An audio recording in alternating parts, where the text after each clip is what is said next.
after leading the Chicago Bulls in scoring in their win over the Sacramento Kings. On today's episode, I want to talk about the growth that we've seen from Matas Buzelis through 4 games so far to start off the season and why it feels very sustainable and intentional. And Billy Donovan has really let Matas Buzelis off the leash. We're also going to talk about Josh Giddey's extension and how do you feel about that extension now? We're talking about that and Bulls who have put themselves in contention for awards early on and dive a little bit into the mailbag. All that and more right after this.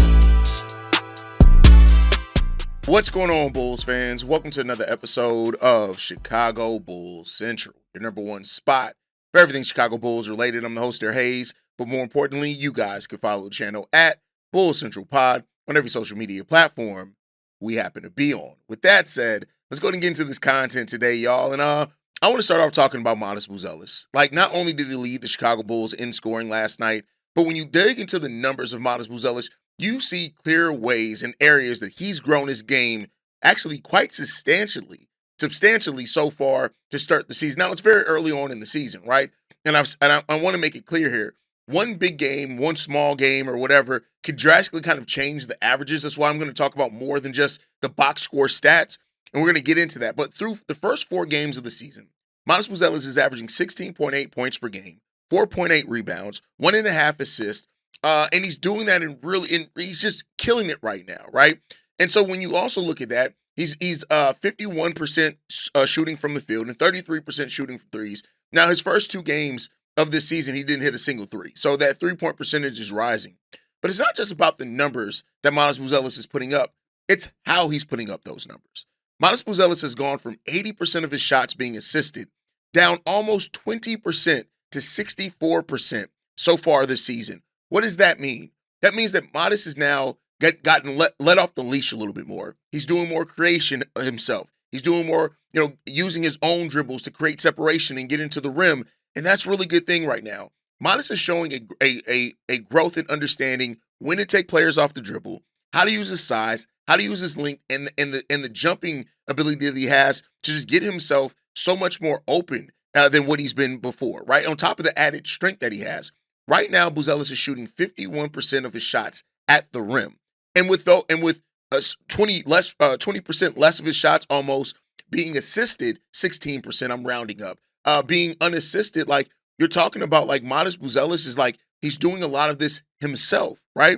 And then when you look at last season, right, nearly all of Matas Buzelis' shot attempts last year, 93% of them came either at the rim or on spot up jumpers, right? That adds into why 80% of his shots were assisted, because he was either just getting to the rim, somebody was getting him the ball, or as soon as he got a pass, he was shooting a jump shot.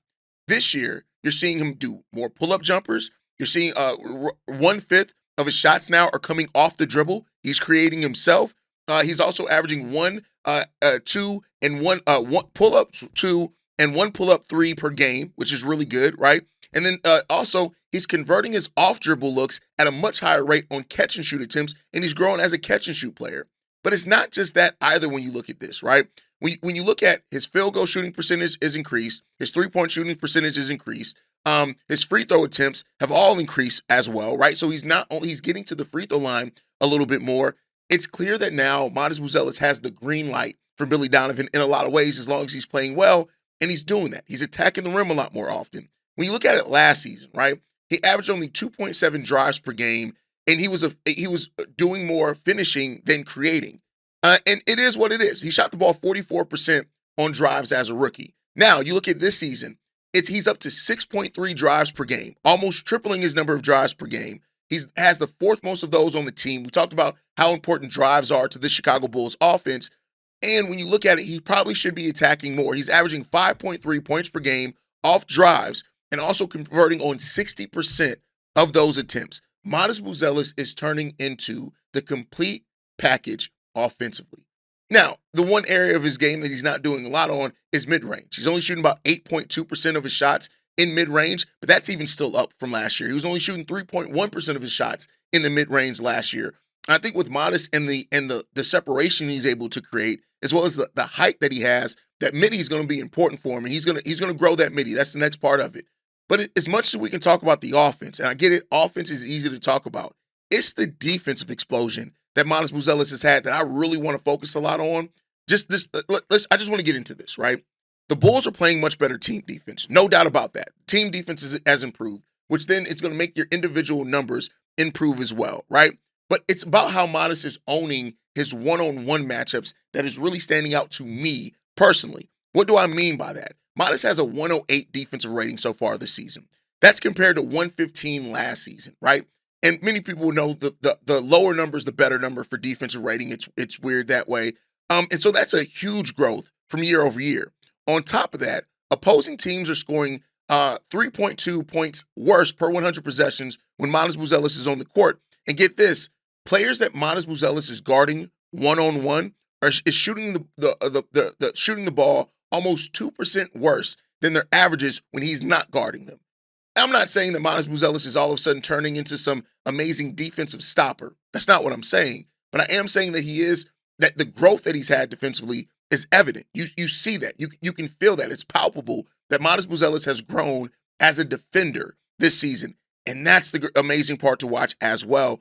You also look at Matas Buzelis in his passing. While he's only averaging 1.5 assists per game, he is averaging 2.3 turnovers per game, but only a half of those turnovers, 0.5, not half of them, 0.5 are rated as a bad pass, meaning that some of his turnovers are coming off, off-ball things, like clear path foul, for example, that he had, those type of things. Like that's where it's coming from. But Matas is just growing in every shape, form, fashion. When it comes to every marketable stat and statistic that you can look at, Matas Buzelis has improved in.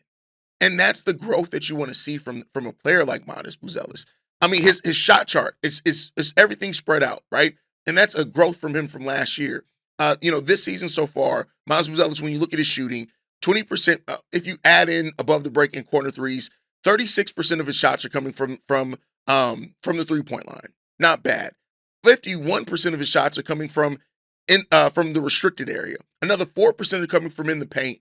And 8.2% is coming from the mid-range, as I talked about before.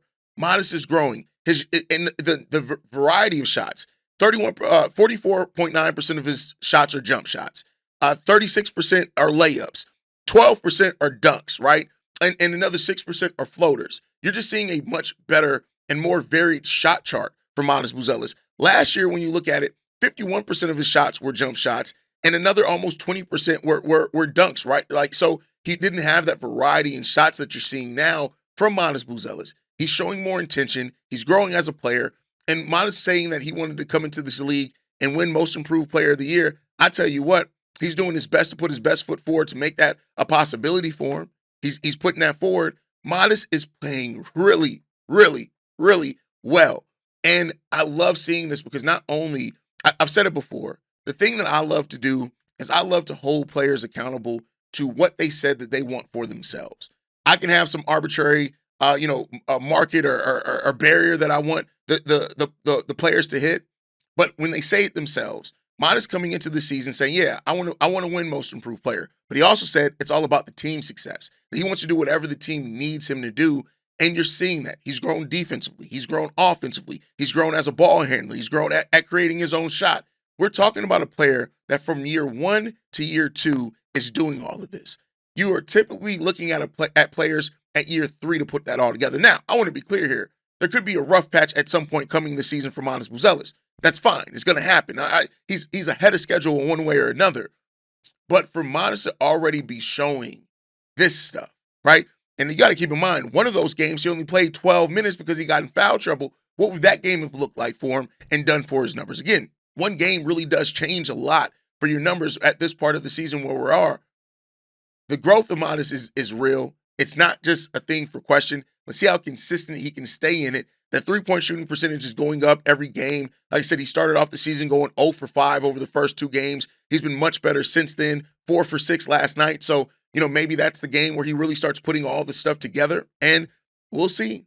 It's been a really, really good season for Matas Buzelis and an amazing start for the Bulls overall and you got to love to see it. But let's move on from that to the other player that I love to talk about, mainly because he triggers so many people, right? And that's Josh Giddey. So much was made this offseason about Josh Giddey and his value, and if you live up to it, and what should the contract be. You have people saying ridiculous things like, oh, well, the Bulls should just force him to basically take the qualifying offer, or oh, the Bulls should press him for more money. Josh Giddey has already shown that contract to be a steal. Now, it's up to him to continue playing that way to show it being a steal. But here's the thing. Not modest. Josh Giddey has literally picked up right where he left off last season. The last end-of-season run where people were saying, hey, it's good, but is he going to be able to keep it up? Josh Giddey is averaging 19.5 points per game, 8.5 rebounds per game, almost 8 assists per game. And keep in mind, he is truly sharing the ball handling duties with Tre Jones in more of a way than he even did with Kobe White last season, as far as Tre doing more creation offensively. And you look at his shooting. He's shooting the ball 41% right now from the field. I'm sorry, not 41, 44% right now from the field, which is a solid mark overall. He's had 2 games of shooting the ball over 50%. He's shooting the ball 42.9% from three-point range, taking 3.5 three-pointers per game. So it's not like he's not taking the threes. He's still taking the threes. Last year he averaged 4 three-pointers per game and hit that at a 37.8% clip. 3.5 at 43% is really good. And the growth in the place that I look for from Josh Giddey this season, he has gone up from last year, his career high, being 3.2 free throws per game, to up to 7 free throws per game, and he's hitting that at a 71% clip. I actually want to see that number, that percentage, be a little bit higher, but that's perfect for him as far as the number of free throws that he's getting per game. Josh Giddey is filling up the stat sheet. He's doing that while sharing the point guard and creation duties with Tre Jones, adding to the unselfishness of this team. But the growth of Josh Giddey, the biggest growth that he's made, and I know this is going to sound crazy for people who only listen to narratives and don't really actually look at the game of basketball, Josh Giddey is turning into a really good defender. Again, I say that as much as the offensive explosion, as much as the creation has been great for Josh Giddey, it's where Josh Giddey, he's having a career year right now defensively. To say that, he's giving up 5.5 points less per 100 possessions, which is really good. Players that Josh Giddey is guarding, I just talked about Matas Buzelis. In his one-on-one matchups, players shooting almost 3% worse than their averages. When Josh Giddey's guarding players now, they're shooting 6.1% worse when he's guarding them than when anybody else. Now, I'm not saying that to mean that Josh Giddey's all of a sudden turning into some defensive stopper, but it does show the growth that Josh Giddey has made defensively coming into this season, and that's a major part. If you're looking at Josh Giddey, especially because of the size advantage that he has. Now, he's not always going to have, he's going to be at a disadvantage speed-wise. But one thing that we noticed with Josh Giddey towards the end of last season, when he was playing in that great rhythm, is that he was giving more effort defensively and understanding, hey, I'm bigger and stronger than most of these guards I'm guarding, so let me use that to my advantage. Josh Giddey's also using that to his advantage so far this year. And also, as much as Josh Giddey's turnovers are a problem, I want to be clear here, that's one of the biggest things on Josh Giddey is the turnovers. Josh Giddey's forcing 3.6% turnovers when he's guarding a player.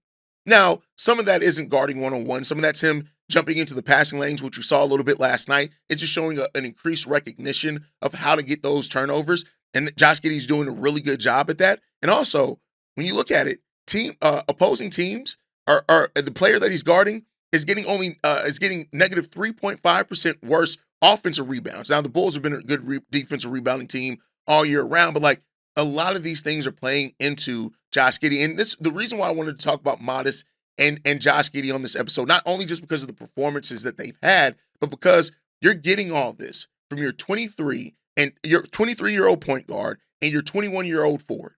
That's what you're getting from the Chicago Bulls team. These are part of the guys that are leading the way for the Chicago Bulls right now. When you talk about a youth movement, and especially with how unselfish that the Bulls are so far this season, and the fact that you're still seeing tremendous growth from these young guys that are stepping up, this is major.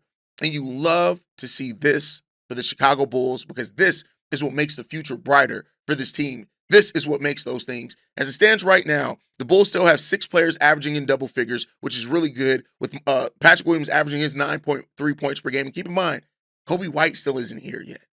This team is really rocking and rolling. And listen, if you still want to be on the opposite side of the hate, that's on you. It is what it is, but the Bulls are having fun.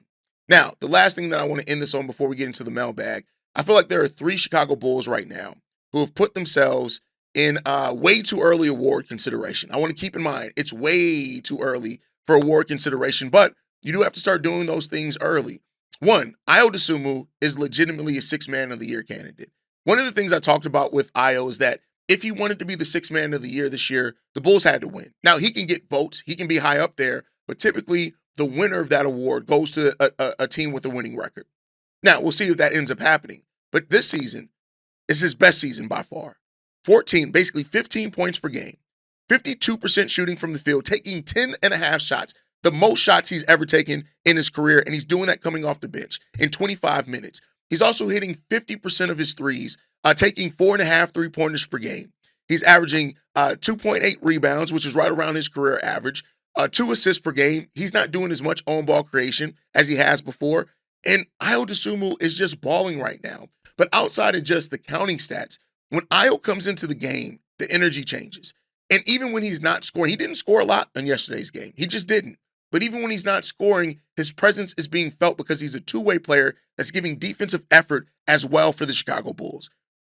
Ayo is having a great season. And there are a lot of people this summer saying that Ayo was the odd man out. This is why, again, fans and the knee-jerk stuff in the offseason, it just got to stop. Just learn to evaluate, man. Ayo's having great season so far, and I do think he's putting himself in that consideration.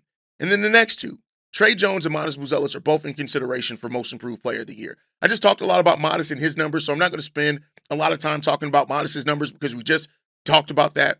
But Tre Jones, when you look at what Tre Jones is doing offensively and defensively for the Chicago Bulls this year, he is helping set the tone in both of those areas. Tre Jones' defense is something that I've seen this year, and I've looked at it, and I've just been like, hey, and his rebounding too. Like he's the smallest guy on the court many times, but he makes the biggest impact.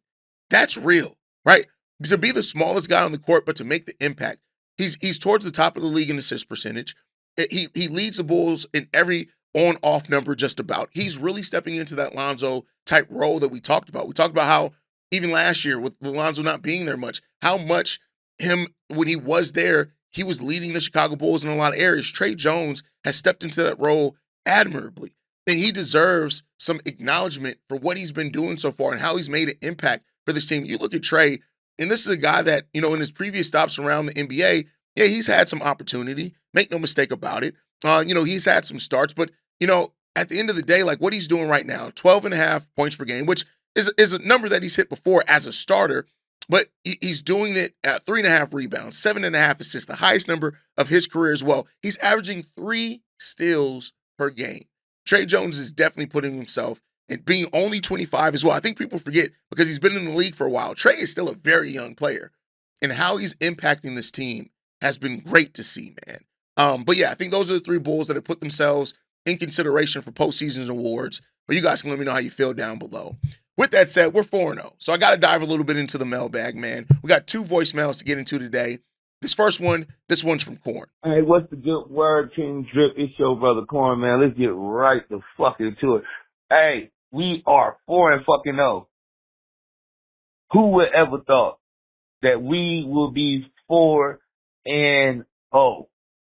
They had us being 0-6, right? That's the bullshit they was talking about when it comes to us, right? And I'm just to enjoy this. I'm just to love this shit and just appreciate this moment right now because we ain't, as Bulls fans, we ain't had this in a long motherfucking time. But let me give thanks to 2 guys, the guys that get criticized, the guys that get scrutinized the most, the guys that want them to get traded the most, the guy they want to get them removed as the head coach, and that is Billy Donovan and Nikola Vucevic.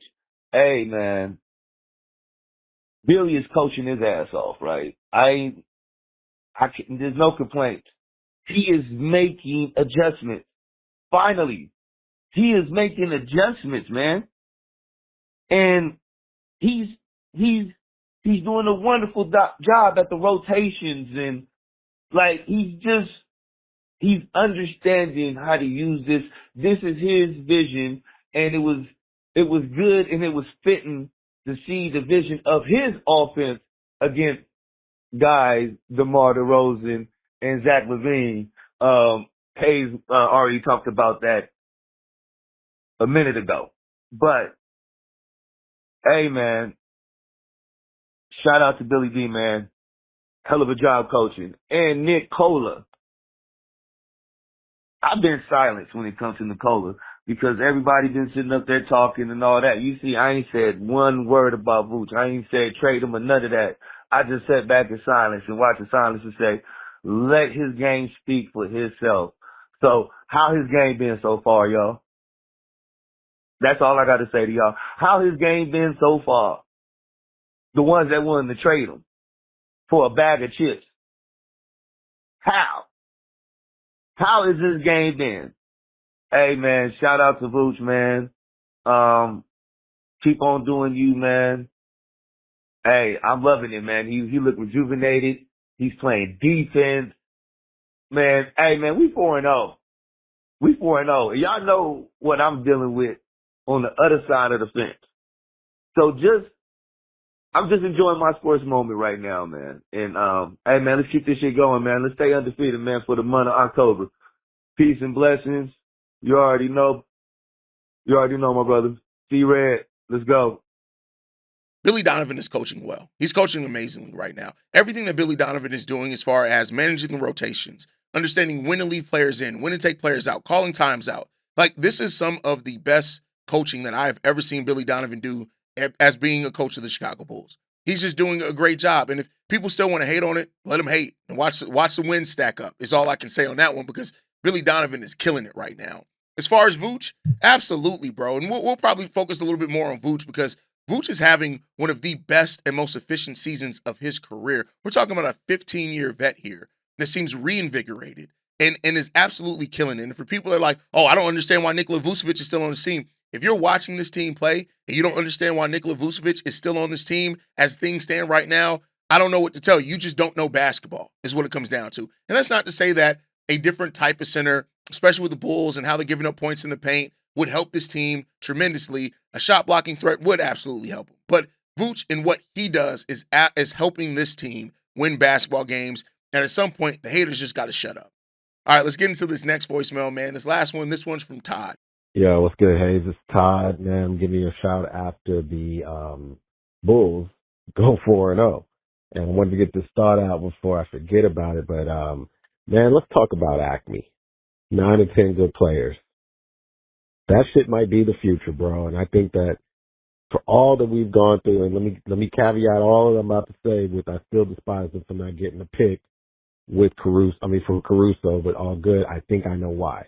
Because 9 or 10 good players with a well-managed, are they playing 3D chess when the rest of the league is playing checkers, in the sense that they have some of the best books in the league. They have manageable current and future contracts. They have 2 potential box office stars in Essengay and Matas, and a Hall of Fame coach that thrives with 9 or 10 good players. Go back and look at the second championship that Giddey won in Florida. They all averaged, 6 players averaged double digits. No stars on that team. Joe Kim becomes one, but no more. Not Corey Brewer. So the point is, they gave Billy what he wanted, which is a college team. This is crazy, man. I'm really starting to see their plan, so I wanted to hear what you had to say about it. All right. See you, Red. Peace. Balance is the key for the Bulls. Balance is the key. Balance, sharing the ball, getting everybody involved. That has been the key for this Bulls team so far this season. Four games, 4 different leading scorers in each one of those games. Everybody is involved in the game when the Chicago Bulls take the court, right? And for all the people that have talked about Billy Donovan being a college coach, he is bringing a lot of the college philosophies to this team. And you're going deep into your rotation and bench, giving everybody an opportunity and a role. Like, it's not about like who a certain player needing to be the scorer. Everybody's getting an opportunity. And if you're scoring well, you're staying in the game. If you're defending well, you're staying in the game. And so you really love to see that. Now, because of that, guys like Dalen Terry have basically fallen out of the rotation. Julian Phillips only played, single-digit minutes yesterday. And it kind of is what it is. But as long as the Bulls are winning, That's the most important thing. And Billy Donovan, Wes Unseld Jr., Dan Craig, John Bryant, they all deserve their flowers for the coaching job that they're doing with this team, because they are doing a really good job, despite what some of the haters and doubters will tell you. But that's my time for today, guys. Thank you guys so much for tuning in. Make sure you guys are following us at Bull Central Pod. You can send us any feedback, questions, comments, concerns, bullcentralpod@gmail.com. And lastly, if you want to leave a text message and our voicemail for the mailbag, the number to do so, 773-270-2799. We are the number one spot for everything Chicago Bulls related, but that is thanks to you, lovely and beautiful people. And like I like to end every episode on, go Bulls. Love you guys. See you right if you can, y'all. Peace. This has been a presentation of the Break Media.